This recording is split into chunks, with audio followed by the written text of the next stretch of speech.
ആ ഹബീബിന്റെ പരിചയം നമുക്കുണ്ടാകണമെങ്കിൽ ഒന്ന് സ്വപ്നത്തിൽ നമുക്ക് കണ്ടാൽ ആ ഹബീബിനെ നമുക്ക് ഓർമ്മ വരും.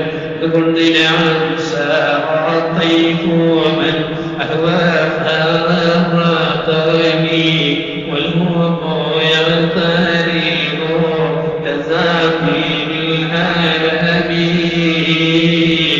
ഇങ്ങനെയുള്ള ഈ കൈത്തുകൾ നമ്മളെ പതിവാക്കുക, നമ്മൾ അധികരിപ്പിക്കുക.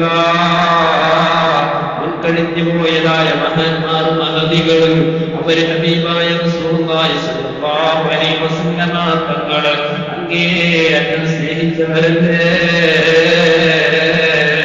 ഖബ്സാ ബിൻത് റബീഅയുടെ ചരിത്രം നമുക്കറിയില്ലേ? ഉഹുദ് യുദ്ധത്തിൽ ഹബീബുനാ റസൂലുള്ളാഹി സ്വല്ലല്ലാഹു അലൈഹി വസല്ലമ തങ്ങൾ ഷഹീദായി എന്ന പ്രചരണം നടക്കുകയാണ്. ആളുകൾ പറയുന്നു ഹബീബുനാ റസൂലുള്ളാഹി സ്വല്ലല്ലാഹു അലൈഹി വസല്ലമ തങ്ങൾ ഷഹീദായി പോയി. ഇത് കേട്ടപ്പോൾ ഖബ്സാ ബിൻത് റബീഅ വല്ലാത്ത വിഷമത്തിലാണ്. അങ്ങോട്ടും ഇങ്ങോട്ടും ഇങ്ങനെ ശ്രദ്ധിച്ച് നടക്കുന്ന സമയത്ത് ഖബ്സാ ബിൻത് റബീഅയോട് ഒരാൾ വന്ന് പറയുന്നു, ഖബ്സാ, ഈ യുദ്ധത്തിൽ നിന്റെ ഭർത്താവ് മരണപ്പെട്ടു പോയി ഖബ്സാ.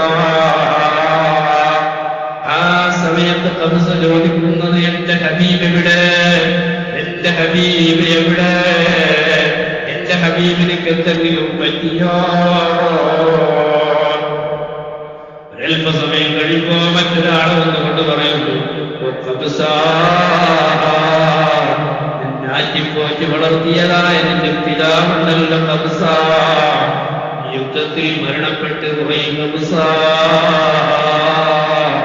ഖബ്സാ ബിൻത് റബീഅ ചോദിക്കുന്നത്, എന്റെ ഹബീബ് എവിടെ?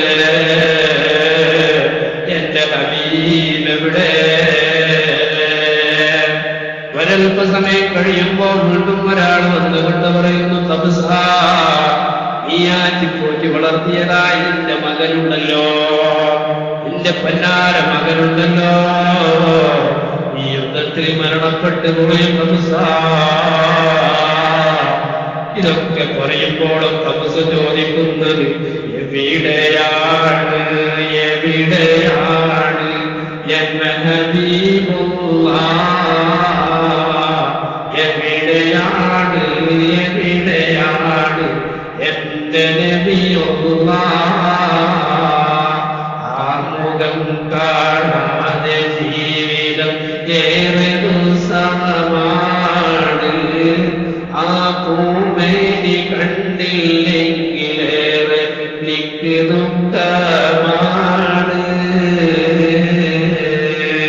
ഖബ്സാ ബിൻത് റബീഅ ചോദിക്കുന്നത്, എന്റെ ഹബീബ് എവിടെയാണ്? എന്റെ ഹബീബ് എവിടെയാണ്? എന്റെ ഹബീബിനിക്ക് വല്ലതും പറ്റിയോ? എന്റെ ഹബീബിനിക്ക് വല്ലതും പറ്റിയോ എന്ന് മാത്രമാണ് ഖബ്സയുടെ ചോദ്യം. അവസാനം ഖബ്സ ഇങ്ങനെ ഓടി നടന്ന് ആ യുദ്ധരണാങ്കളത്തിൽ അങ്ങോട്ടും ഇങ്ങോട്ടും ഓടി നടക്കുമ്പോ ഒരു മൂലയിലതാ ഹബീബുനാ റസൂലുള്ളാഹി സ്വല്ലല്ലാഹു അലൈഹി വസല്ലമ തങ്ങളെ ഇരിക്കുന്നത് കണ്ടപ്പോ ഖബ്സക്ക് വല്ലാത്ത സന്തോഷമായി.